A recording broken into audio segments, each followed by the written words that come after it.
Bueno, hola amigos y profesores. Mi nombre es María Alejandra Tamayo. Yo soy estudiante de cuarto año de medicina de la Escuela Luis Racetti y soy actualmente secretaria de reivindicaciones del Centro de Estudiantes. Primero que todo, quiero agradecerles por conectarse y por estar aquí con nosotros. Para el Centro de Estudiantes su participación es súper importante y bueno, el hecho de que estén conectados es una muestra de las ganas que tenemos de sacar adelante la universidad y nuestra educación a pesar de todos los contratiempos que sobrellevamos. La conferencia del día de hoy trata sobre la evolución de la morbimortalidad del COVID en Venezuela versus Sudamérica. Se basa en un trabajo de investigación que está por publicarse en la revista de la Facultad de Medicina de la UCB, en el que bueno, el autor principal es el profesor doctor Alejandro Rísquez, a quien estamos esperando que se conecte. Y bueno, básicamente responde a la pregunta de por qué en nuestro país el comportamiento de la pandemia ha sido tan diferente en comparación al resto de la región. Vamos a hablar un poquito también de su comportamiento en el mundo y No me de des la datos. corneta. Ay. Eh, bueno, el día de hoy contamos con tres moderadores. El primero va a ser el doctor Alejandro Rísquez, que les va a comentar un poco sobre el trabajo, datos actuales que se están manejando en el país. De segundo va a hablar la doctora Ana María Marcano. Ella es egresada de la Escuela Luis Racetti y actualmente está haciendo un posgrado en gerencia de salud pública en la Universidad de Oslo. Y, ¿me escuchan?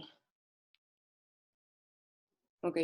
Y por tercero tenemos al doctor Manuel Figuera, un internista, especialista infectólogo y vicepresidente de la Sociedad Venezolana de Infectología, quien bueno, nos va a hablar sobre tips en el tema de pruebas diagnósticas y todo esto.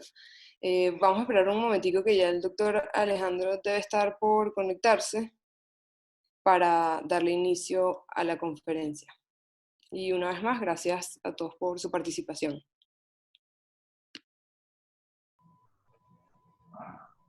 Okay. Listo, profe. Ya se ve chévere. Perfecto.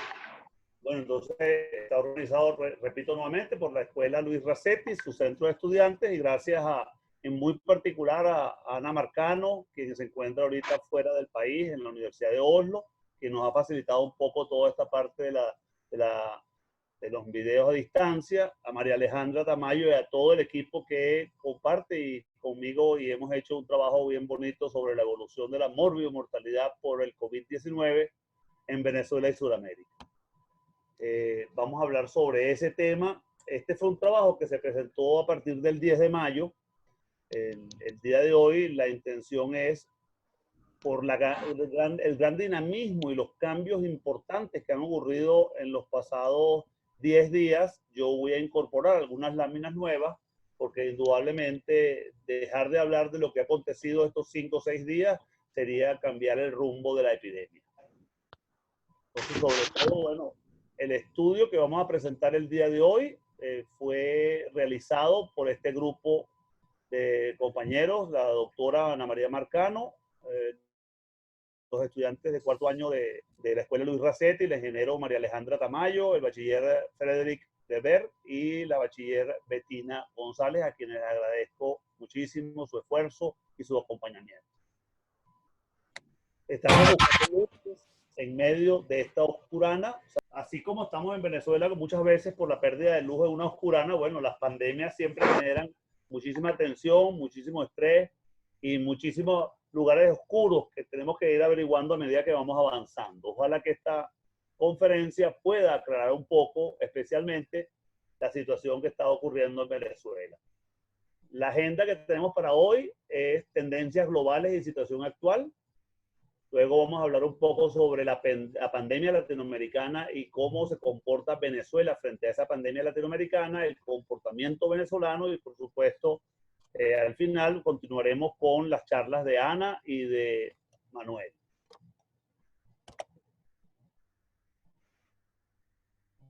situación para el día de hoy, según la Organización Mundial de la Salud, alcanza casi los 4.700.000 casos y vemos que ya han ocurrido más de 315.000 muertes. Sin embargo, todos esos casos y esas muertes están distribuidos de forma diferente en las regiones del mundo, de acuerdo a la clasificación internacional de la Organización Mundial de la Salud. Vemos que hay dos regiones en el mundo que son las que mantienen el mayor número de casos, por lo menos por ahora en la pandemia, y esas regiones son la región de las Américas y la región de Europa. La región del sureste asiático está empezando a crecer de manera importante. Hay países de grandes magnitudes como la India y vamos a ver cómo eso sigue avanzando. Es interesante ver esta lámina, que es el número de casos acumulados que ocurren a escala global. Y vemos entonces cómo en amarillo están las Américas, quien comienza mucho más tarde el resto y está ocupando ahorita la mayor parte de los casos al final del día.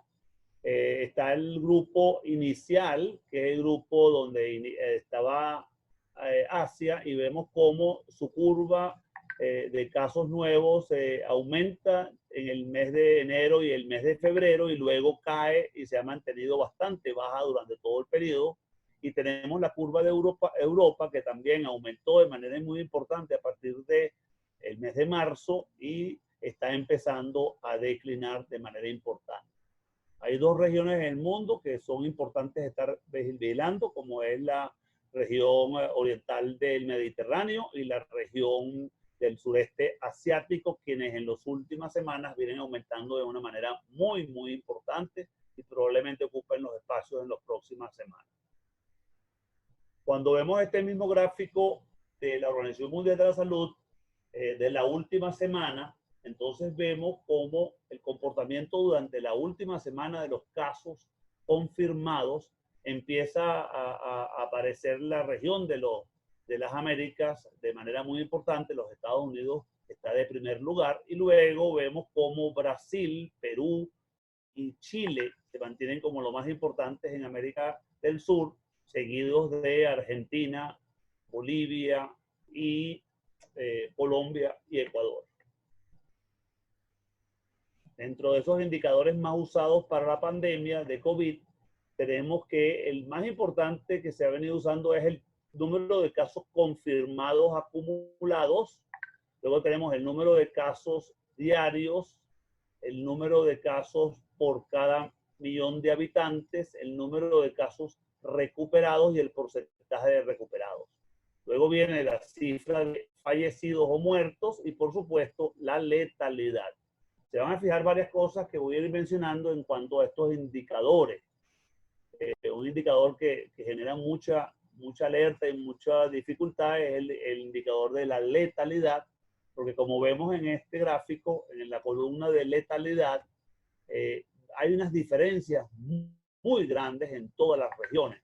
Hay una región que es la región de Australia y Oceanía que no llega al 1,5% de letalidad, mientras que tenemos regiones como Europa que ha alcanzado hasta 10,7% de letalidad. Esto depende de muchos factores, pero indudablemente que hay una discrepancia muy grande entre el número de casos y muertes que se vienen relatando.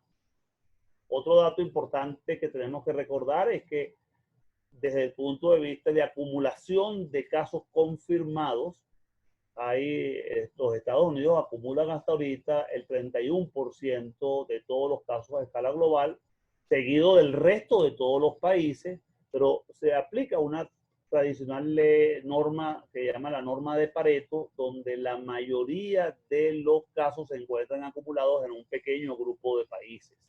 Vemos que Rusia está de segundo lugar para este momento, España de tercer lugar, Brasil de cuarto lugar y después siguen el resto de los países, ya apareciendo Brasil dentro de los 4 primeros países con mayor número de casos acumulados.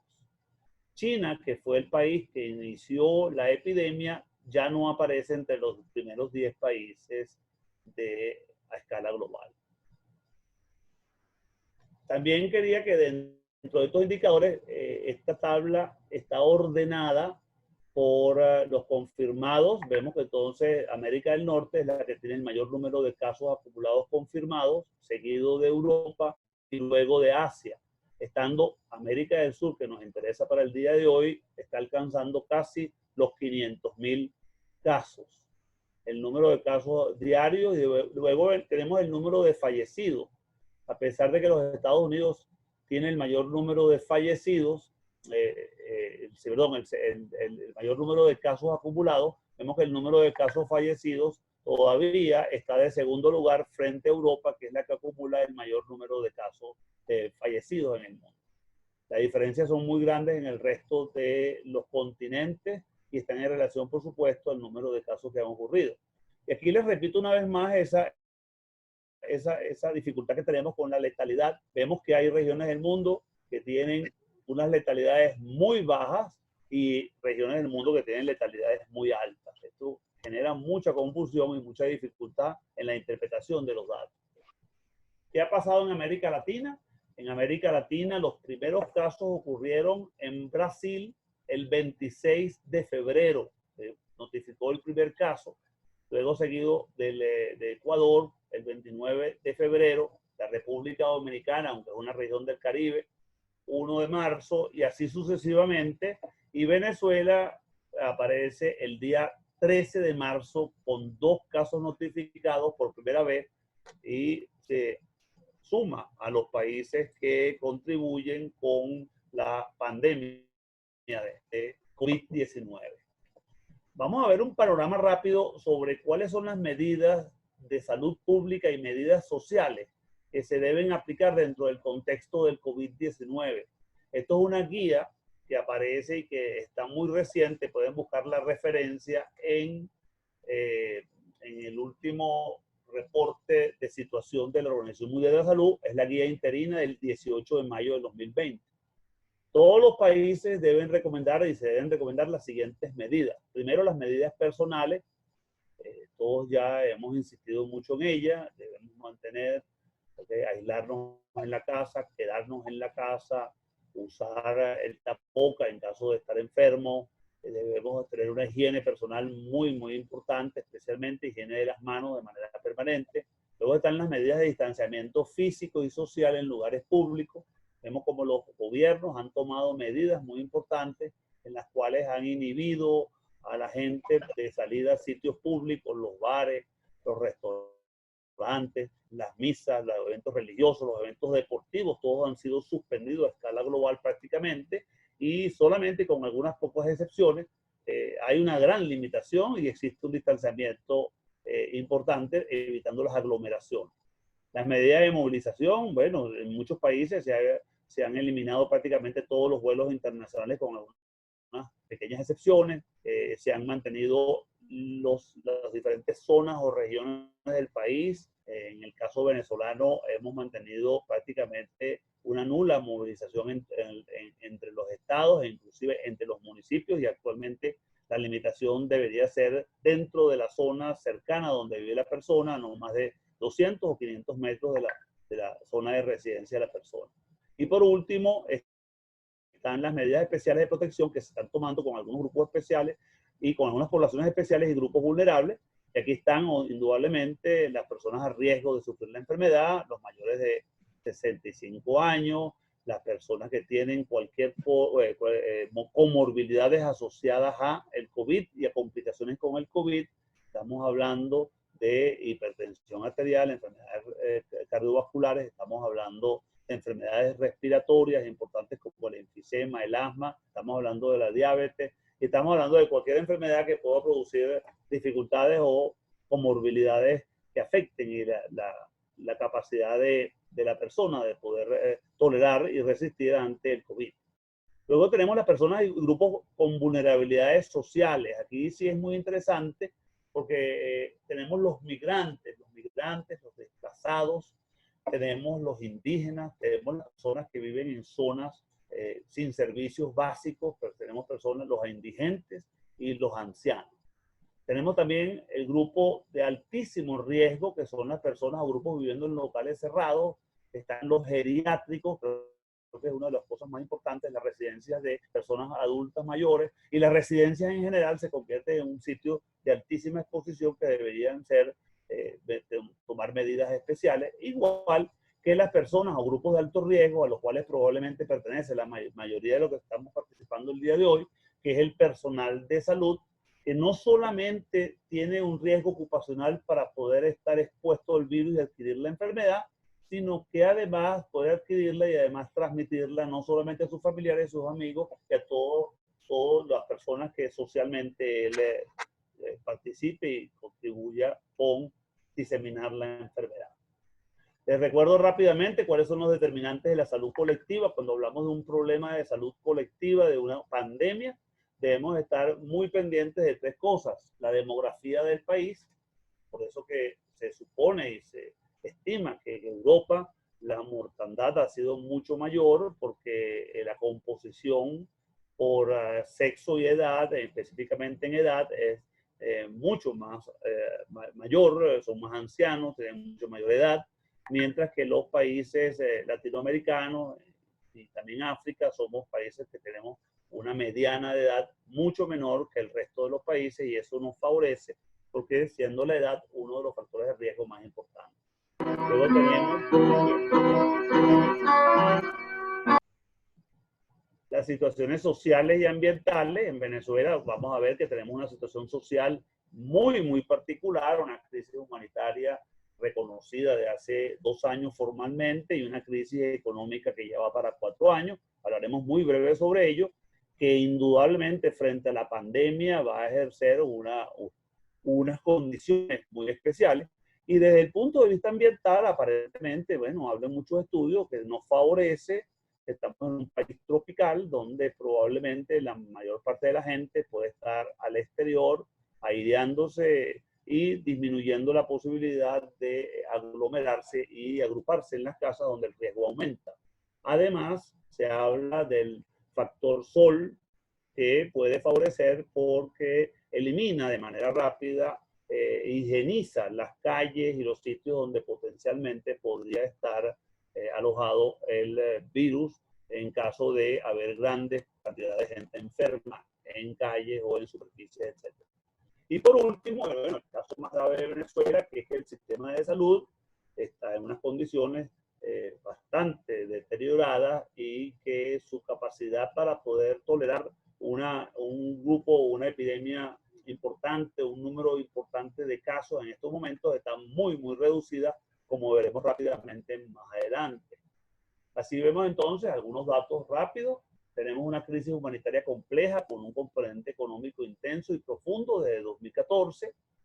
Venezuela, desde el punto de vista hospitalario, cuenta con 11.500 camas hospitalarias, que incluyen un sector público y privado, y 400 camas de terapia intensiva, lo cual no todas ellas están realmente funcionales, y esto acarrea una dificultad a la hora de poder atender un volumen importante de casos graves o moderados que requieran este tipo de equipos.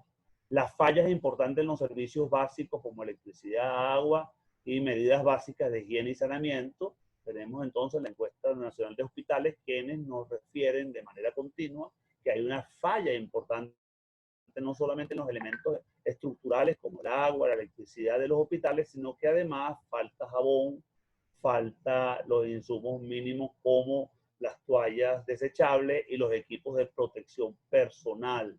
Inclusive en muchos hospitales, todos bien saben, tal cual nos refieren la encuesta nacional de hospitales, que los equipos de protección personal se reusan, se intentan lavar, limpiar y se usan una y otra vez porque no cuentan con el suficiente suministro para poder cubrir la alta demanda que requiere este tipo de equipos de insumos. El número de vuelos nacionales, todos sabemos que había disminuido de manera muy importante durante los últimos años, y actualmente se aúna a este problema la situación de escasez de combustible que hace prácticamente imposible la movilización. Más allá de las alcabalas y la exigencia de salvoconductos para que la gente pueda recorrer de un lado a otro o salir inclusive de sus mismas urbanizaciones, sectores o municipios.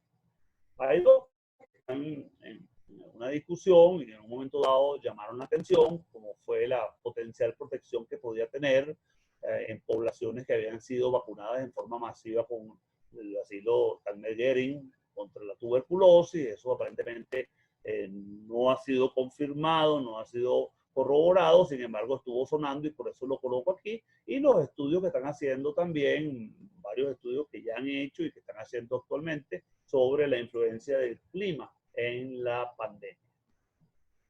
Aquí tenemos, dentro de esas medidas de salud pública que han sido tomadas, que hablamos anteriormente, Venezuela prácticamente desde el mismo día que anunció sus primeros casos, ha sido uno de los países que con mayor rigurosidad ha aplicado la mayor cantidad de medidas de salud pública y sociales.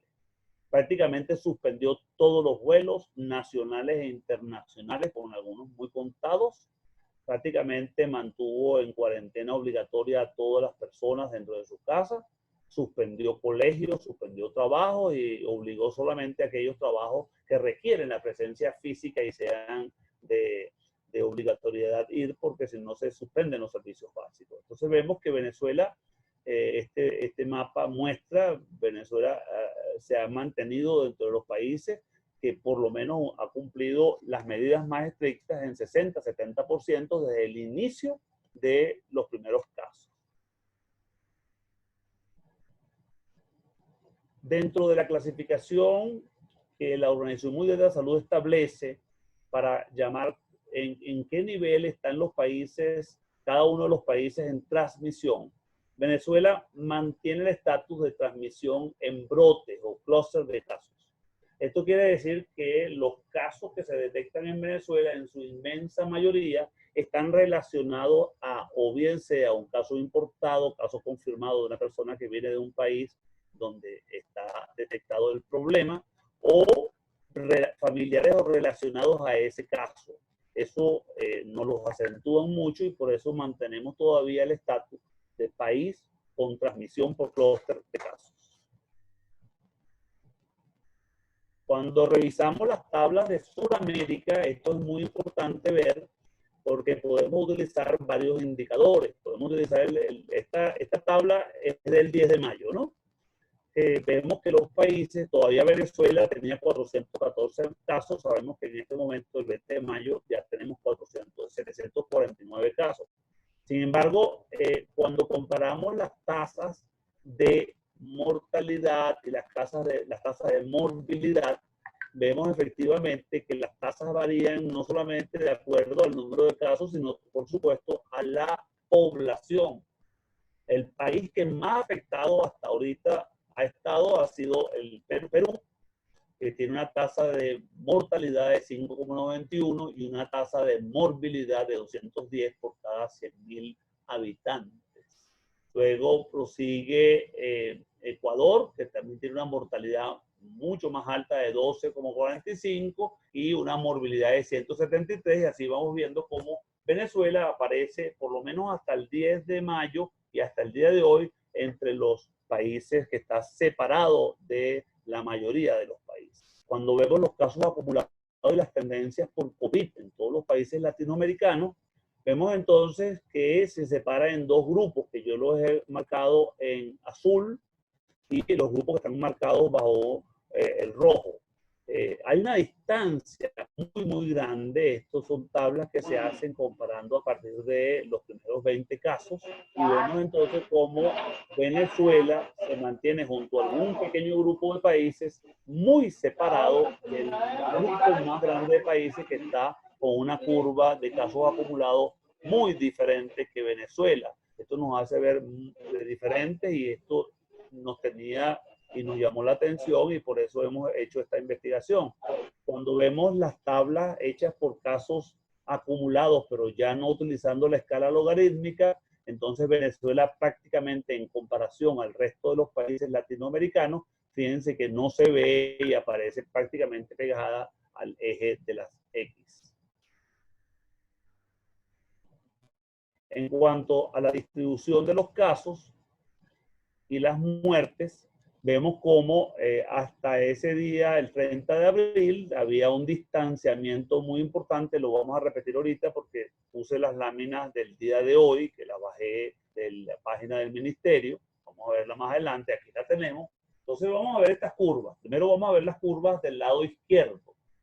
En el lado izquierdo tenemos las tasas acumuladas, los casos confirmados acumulados en la parte superior para Venezuela y en la parte inferior para el mundo.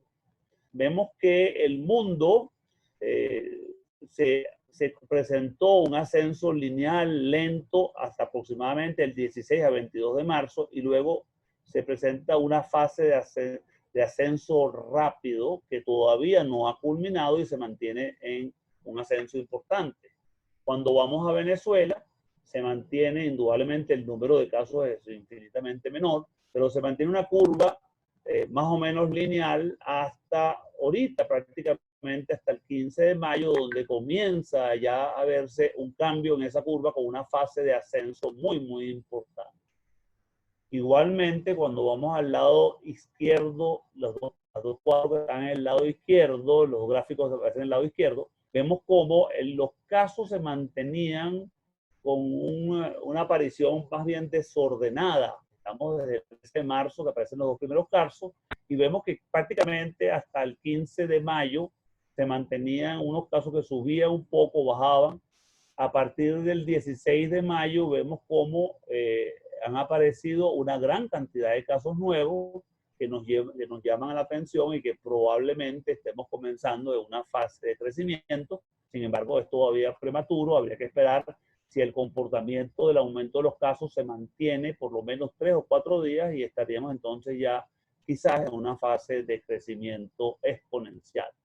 Y ven el mundo cómo se comporta en la parte de abajo. Se ha mantenido una elevación muy importante y posteriormente se ha mantenido en una elevación mucho más discreta, y esto probablemente es porque las diferentes regiones del mundo van teniendo un impacto sobre esta curva global. Otro dato que es importante saber en el lado izquierdo es el número de fallecidos acumulados. Venezuela, a pesar de que ha aumentado los casos de manera muy importante a partir de hasta el 20 de abril, el número de muertes se mantiene igual, es decir, las 10 muertes las tenemos todavía desde el mismo día 20 de abril hasta la fecha. Han pasado prácticamente más de 21 días y todavía no se han presentado nuevas muertes. El comportamiento es distinto en todos los países. ¿Quiénes se han enfermado? Vemos entonces que la mayoría de los enfermos son los varones, con 412 hombres que han sufrido y han sido confirmados y 337 mujeres, un comportamiento muy similar al resto de América. Pero en cuanto a la edad, aquí sí hay una diferencia que nos llama la atención. Vemos que en Venezuela, por lo menos los casos confirmados que nos muestran las autoridades oficialmente, vemos que el 25% está distribuido en los extremos de la vida. Tenemos a partir de los 60 años en adelante el 7% de los casos, mientras que el otro 18%, para completar la cuarta parte de todos los casos, está por debajo de los 20 años.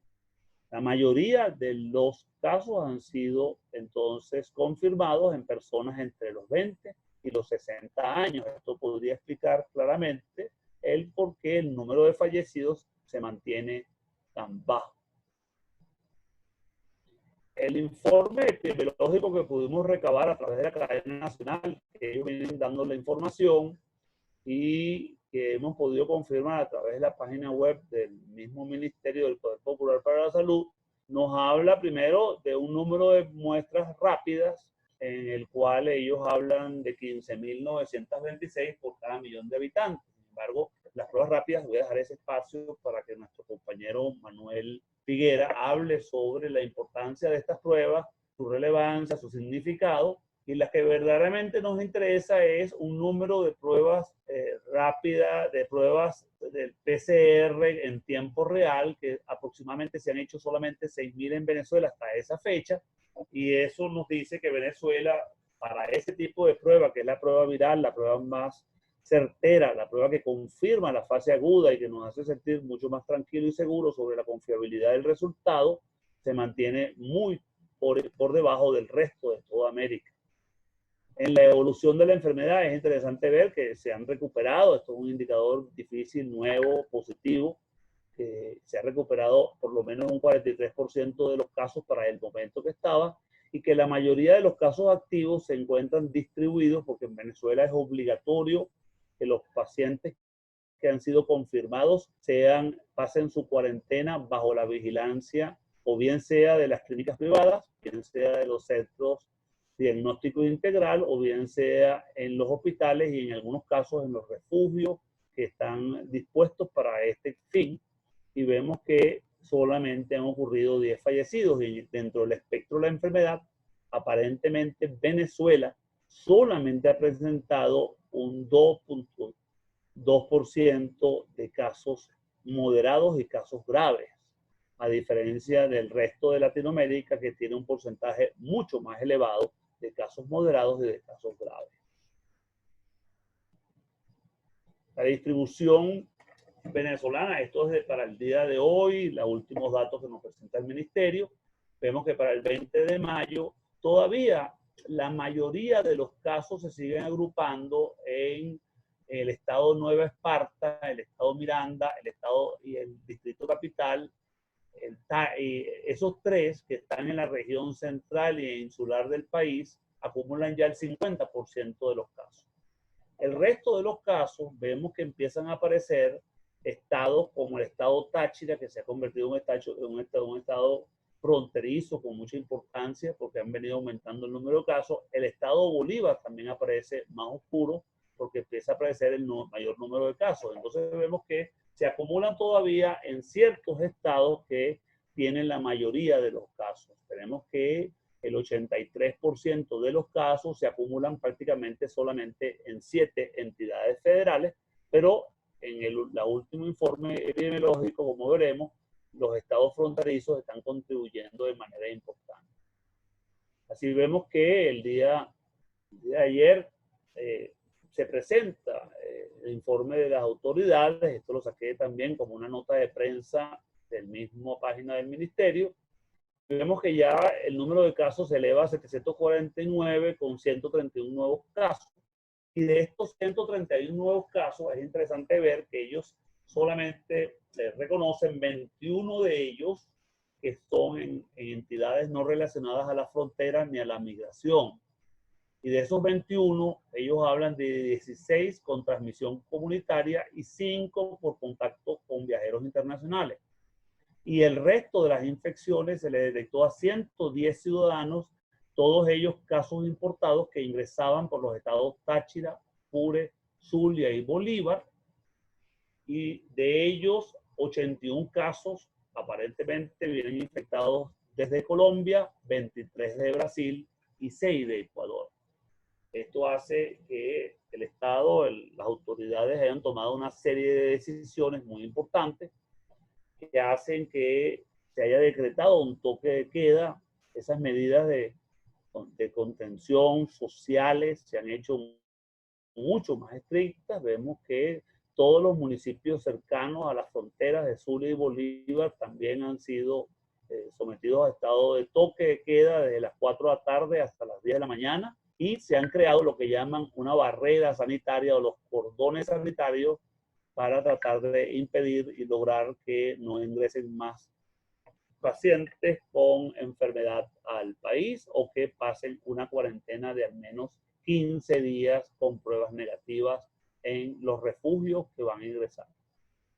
Por lo tanto, vamos a hablar de la conclusión. Entonces tenemos que la pandemia que inició en 2019, en diciembre, se ha expandido a todas las regiones y continentes del globo con un comportamiento en ondas epidémicas consecutivas o consecuenciales, y que viene todavía y está increciendo con un ascenso importante en la mayoría de las regiones del mundo. La ola epidémica en Asia está en declive, es la única que se encuentra en declive. Sin embargo, ahorita la India puede cambiar esa situación Los países de Europa y de las Américas, los casos acumulados representan casi prácticamente el 85% del total, y África todavía pareciera que no ha entrado dentro del ascenso y todavía solamente tiene menos del 9% de la carga mundial de los casos reportados hasta el momento. 10 países representan el 70% de toda la morbimortalidad por COVID-19. Los Estados Unidos es el que representa mayor cantidad de casos, y luego sigue Europa, donde están España, Italia, Reino Unido y Rusia, que ya viene ascendiendo de manera importante y actualmente ocupa una de las primeras casillas dentro de las 5 primeras. Luego está Francia, Alemania, Turquía, que también viene ascendiendo de manera importante, Brasil, que viene ascendiendo de manera importante, e Irán se mantiene con unos números en ascenso también importantes. El comportamiento de la epidemia de COVID-19 definitivamente es muy distinto entre Venezuela y el resto de Sudamérica, por lo menos hasta el día de hoy, a pesar del aumento importante de casos en los últimos 4 días. Su frecuencia sigue siendo muy por debajo y las tasas de mortalidad siguen siendo muy inferiores al resto de América. La razón de letalidad para Venezuela es de 2.4, ha venido disminuyendo porque no han aumentado los muertos y sí han aumentado el número de casos, por lo tanto disminuyó un poco. Y luego tenemos que el Ecuador es el que ha tenido el mayor número de letalidad, que aparentemente es superior al 12%, Perú y Brasil por arriba del 5%. Vemos entonces que en cuanto a la letalidad tampoco hay una igualdad, ni siquiera con los países de Latinoamérica. La tendencia lineal en Venezuela sigue siendo todavía, a pesar de esos 4 días, en un ascenso lento. Esperemos que estos 4 días no den indicación del comienzo de un ascenso rápido, de fase de crecimiento rápido, mientras que el resto de los países de Sudamérica ya muestra un crecimiento rápido y exponencial. Venezuela aparentemente ha realizado el mayor número de pruebas rápidas, sin embargo el menor número de pruebas PCR en tiempo real, que son las más certeras y las más confiables. De todas maneras, Manuel nos hablará sobre eso. Luego Venezuela reporta todavía transmisión en brote asociado a viajeros, y solamente el resto de los países de Latinoamérica, prácticamente todos, refieren tener transmisión comunitaria. Es una diferencia importante. La Venezuela se parece un poco al resto de los países en cuanto al sexo. Somos más o menos, la mayoría de los casos siguen siendo reportados en varones y no en mujeres, mientras que en cuanto a la edad, sí Venezuela tiene un número inferior en casos confirmados en mayores de 60 años y un número relativamente alto en casos confirmados en menores de 20 años. Los reportes de Venezuela reflejan que solo un 3% de la población ha tenido la infección respiratoria severa, un solo 3%, mientras que la inmensa mayoría ha sido leve y asintomático, y la distribución territorial, les comenté, se sigue manteniendo en 4 estados congregada. Ahorita empieza a aparecer en los estados fronterizos y todavía sigue siendo una epidemia en brotes y muy concentrada en algunas entidades federales. Quería nuevamente agradecerles a todos por habernos acompañado el día de hoy y recordarles que la Universidad Central, a través de sus profesores y estudiantes, hemos estado realizando varios trabajos, están a su disposición. Aquí les dejo algunas de las referencias. Hemos trabajado no solamente en las proyecciones de la epidemia que hicimos para el 5 de marzo, la evolución de la morbimortalidad que le estamos presentando el día de hoy. Hemos trabajado también en determinación de contactos, tanto de personal de salud como de estudiantes de medicina que ya están en proceso de publicación y están a su disposición. Y tenemos un último trabajo muy interesante que estamos realizando en el hospital universitario, el cual se trata sobre los 5 momentos del lavado de manos, donde estamos tratando de averiguar cuáles realmente las condiciones que tiene el hospital para poder trabajar de una manera adecuada con esos 5 momentos tan importantes que son las medidas de higiene personal y higiene del personal de la salud que debe efectuar a cada rato por estar en contacto con pacientes y poder transmitir esa enfermedad fuera del ámbito hospitalario. Entonces, nuevamente quedo agradecido a ustedes y le doy paso a mis 2 compañeros que vienen a hablar, la doctora Ana y el doctor Emanuel. Muchísimas gracias a todos. Muchas gracias, doctor. Si me permite, voy a compartir mi pantalla.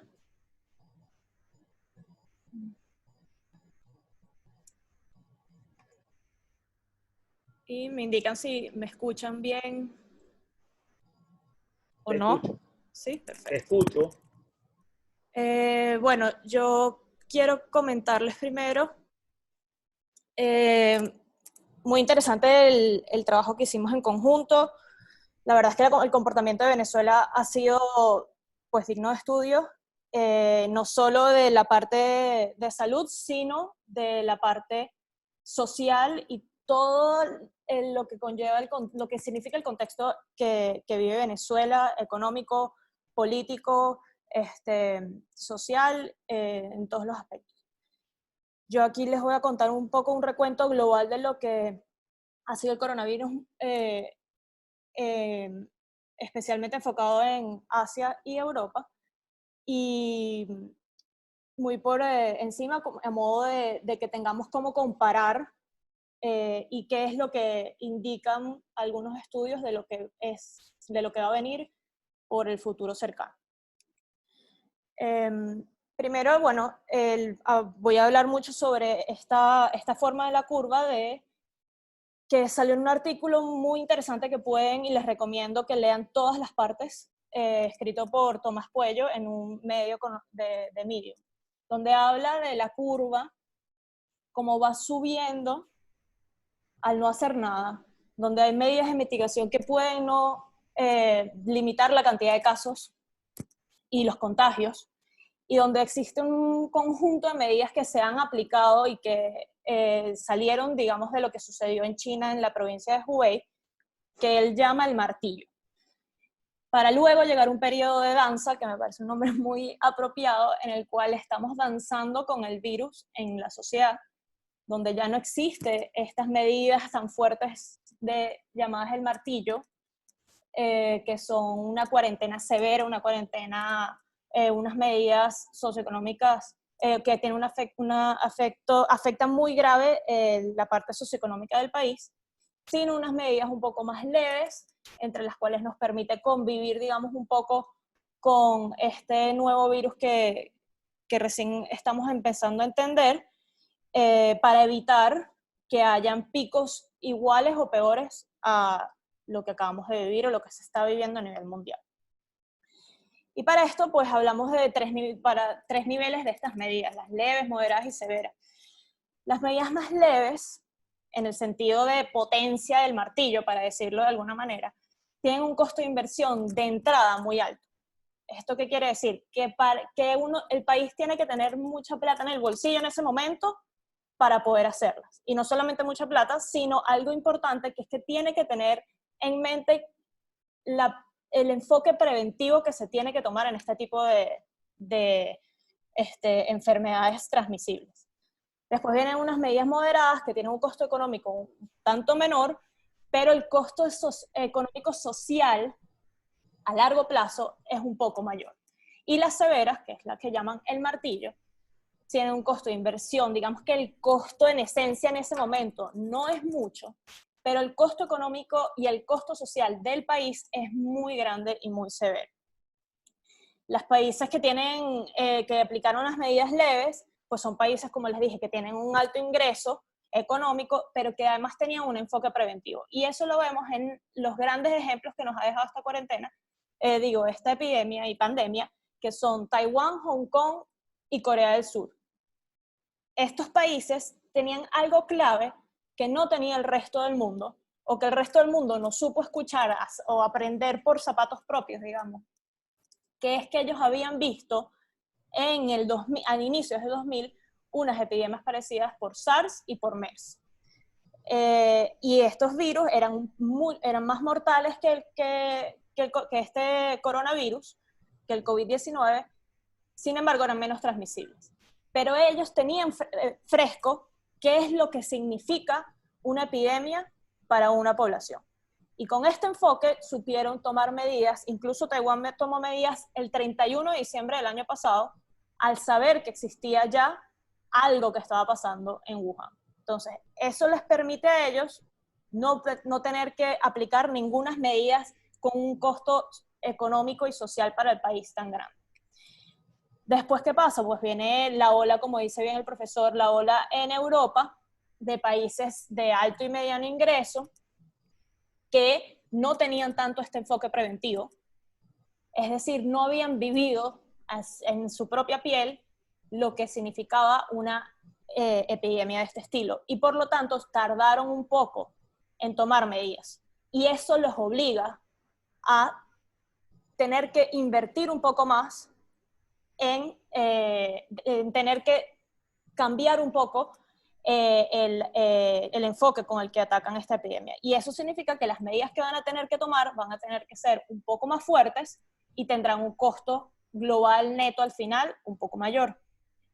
Luego vemos países que ya estaban sobresaturados, como Italia, que cuando se dio cuenta de lo que le sucedía ya era muy tarde, ya tenían, cuando comenzaron en verdad a hacer el testeo, a ver qué es lo que estaba pasando en su población, era muy tarde, igual que en España y Francia, y son países sobresaturados que sin importar el ingreso y la cantidad de dinero que tuviesen en el bolsillo en ese momento, no había manera de que ellos pudiesen contrarrestar con las mismas medidas leves que tomó Taiwán, Hong Kong y Corea del Sur, lo que pasaba en su país. El virus ya estaba muy diseminado y era muy tarde para ellos. Pero también le pasa a países con bajo ingreso, porque no tienen la manera económica de invertir de hoy para hoy lo que se necesita para hacer una prevención completa y leve.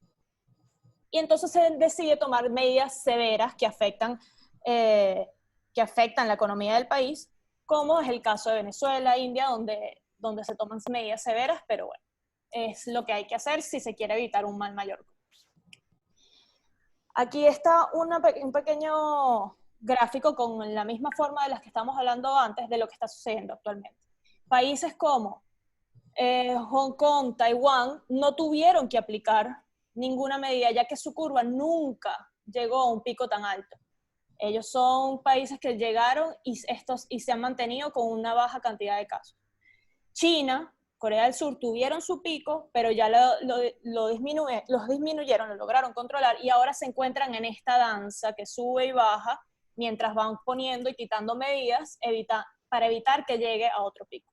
El resto de los países que conocemos en Europa ahorita están a punto de salir ya están saliendo ya de su pico de casos. Países como Alemania, Italia, España, Francia ya están disminuyendo ese martillo tan fuerte que le pusieron, especialmente España, Italia y Francia. Alemania tuvo la capacidad de hacer unas medidas más moderadas, donde decidieron poner turnos de trabajo para sus empleados, por ejemplo, que no fueran todos al mismo tiempo, y otro tipo de medidas muy interesantes que quedarán para otra discusión. Y hay casos, y vemos como países de Latinoamérica están ingresando, Estados Unidos, y estamos ingresando a la ola que se refería el profesor. Hay casos muy interesantes de estudio como Suecia, que no ha aplicado medidas de ningún tipo de fuertes de distanciamiento social, y pues ya quedará para los próximos meses y semanas hacer un estudio comparativo de ver cómo funcionó ese enfoque, y para otro tema de conversación que no es esta plataforma. Pero muy interesante esto que está pasando en Suecia. Y pues bueno, aquí les pongo un poco las medidas a lo que me refiero con medidas leves. Pues la mayoría de los países asiáticos tienen tapabocas obligatorios para la sociedad, igual que lo están haciendo en Venezuela. Hacen un rastreo de casos muy interesante con un apoyo de la tecnología, con el apoyo de utilizar rastreo por tarjetas de crédito, de GPS, que facilita mucho el trabajo de rastreo de casos y se ha demostrado vital en la facilidad y en la rapidez de controlar los casos. Lo cual es muy importante porque hay una gran cantidad de pacientes asintomáticos que no pasaba en otras epidemias como SARS o MERS, y además se ha demostrado que el virus es más contagioso antes de que presenten los síntomas, lo cual hace esto un poco más difícil de atacar, como si ya no fuese complicado. Y pues este rastreo de casos con el uso de la tecnología ha sido muy positivo. Aquí hay muchas discusiones interesantes sobre la privacidad de lo individual, y pues ellos tenían, como les repito, la experiencia de SARS y MERS, y les permitió entonces tener ya un sistema legal que permitía el compartir los datos automáticamente en situaciones de alarma de salud pública.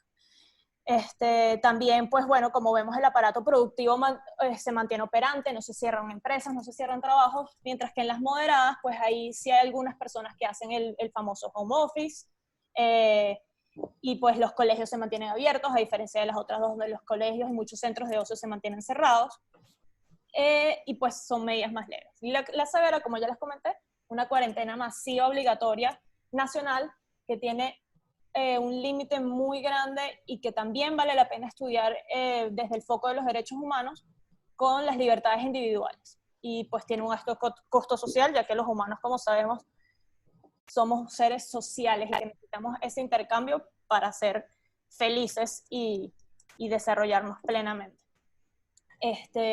También vale la pena hablar en estas situaciones, algo que han estudiado en la Fundación de Derechos Humanos en Oslo, y es cómo se ha visto a nivel global, inclusive en Europa, cómo los regímenes autoritarios han aprovechado esta circunstancia de crisis global para afianzarse en el poder, y pues eso también es digno de estudio para nosotros, pero tampoco va en nuestro tema. Solo se les dejo ahí para que lo piensen un poquito.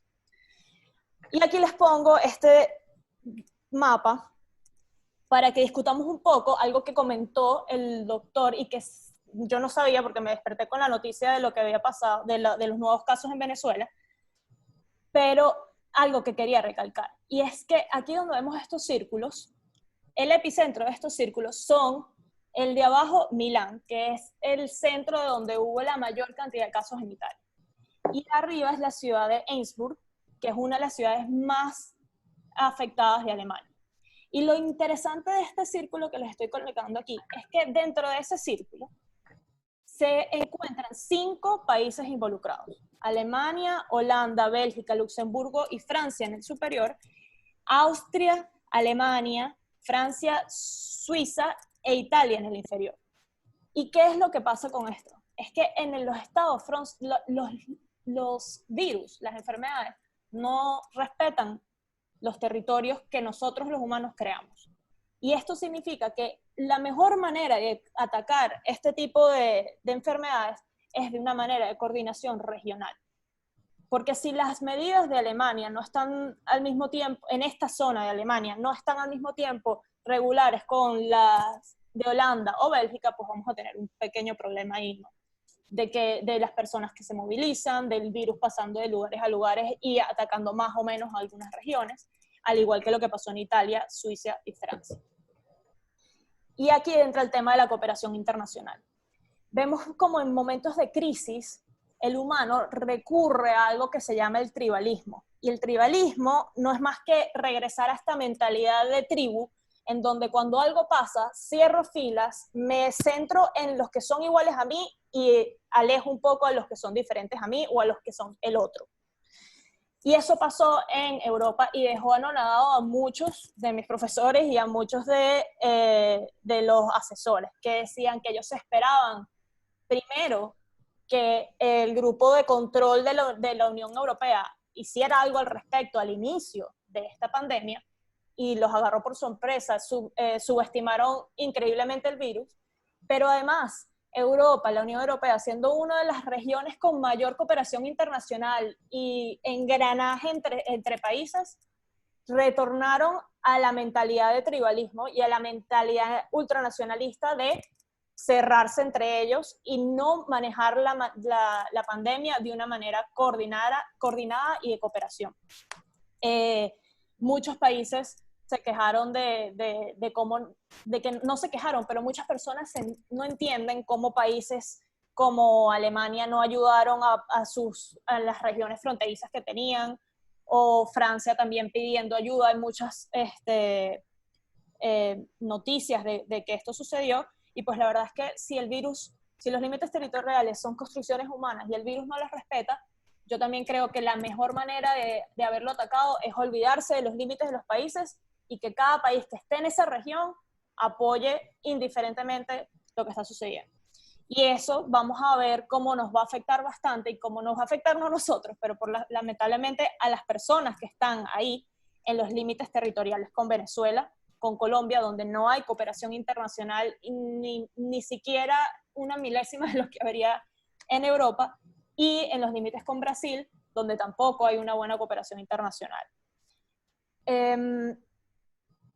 Además de esto, les digo que es muy importante todo esto de la cooperación internacional y que tenemos que volver a ver cómo estamos enfocándonos en atacar este virus, porque el CIDRAP, que nos está dando 3 escenarios. El CIDRAP es una organización americana muy buena de investigación entre varias universidades, y ellos estudiando, comparando el virus del coronavirus con pandemias pasadas de influenza, han dicho que tenemos, digamos, 3 posibles escenarios para los próximos 2 años, le ponen.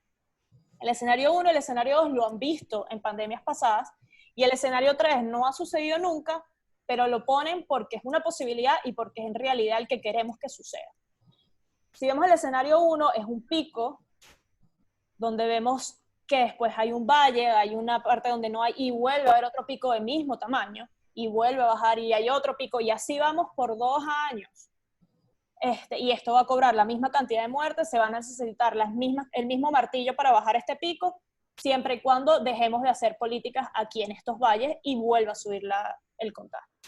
¿Qué puede pasar también? Hay un pico, se baja, la gente se relaja, se vuelve eufórica cuando decimos que ya controlamos el coronavirus. Salen y en otoño vuelve a haber un pico mayor, porque además hay unas semanas en donde las personas no están ni siquiera pensando en detectar los virus y hay un delay, un retraso de 4 a 6 semanas, y por ende pasa inadvertido el virus y hay un pico extremo. Y para luego volver a tener pocos picos hasta por fin superarse con vacuna o con inmunidad colectiva o comunitaria. ¿Qué sucede? ¿Qué es lo que quieren ellos y yo también personalmente que suceda? Pues que este pico en el que estamos ahorita baje, vuelva a haber otro pico, esta danza de la que hablamos al comienzo, hayan algunas medidas más leves y moderadas por regiones y no por países completos, sino por pequeñas zonas coordinadas, vuelva a bajar, vamos a relajar, vuelva a subir y hagamos esa danza hasta que por fin o compremos tiempo para que haya una vacuna, que por cierto no creo que vaya a haber hasta bien entrado 2021, o se vuelva un virus como muchos de los otros que se vuelve estacional y va viniendo y yéndose con los años, y logramos una nueva normalidad siempre sin, en mi parecer, estas medidas que rayan con las libertades individuales. Y bueno, yo les quiero dejar esas pequeñas reflexiones que fui soltando un poco por la presentación cortica y resumida que les quiero dejar. Y pues que sigan curiosos, que sigan críticos y revisando todos los factores que tienen que ver. Esto es multidisciplinario, esto no es un enfoque solamente de las personas de salud, todo el mundo tiene derecho a opinión, a informarse y a discutirlo, y eso es lo que hace que se genere el conocimiento. Entonces, muchas gracias y le dejo el puesto a una parte importantísima de las medidas leves, que es el testeo de alta sensibilidad y especificidad que se tiene que hacer y en el que se tiene que invertir si algún día queremos saber qué está pasando en verdad y controlarlo de verdad lo que está sucediendo. Muchas gracias.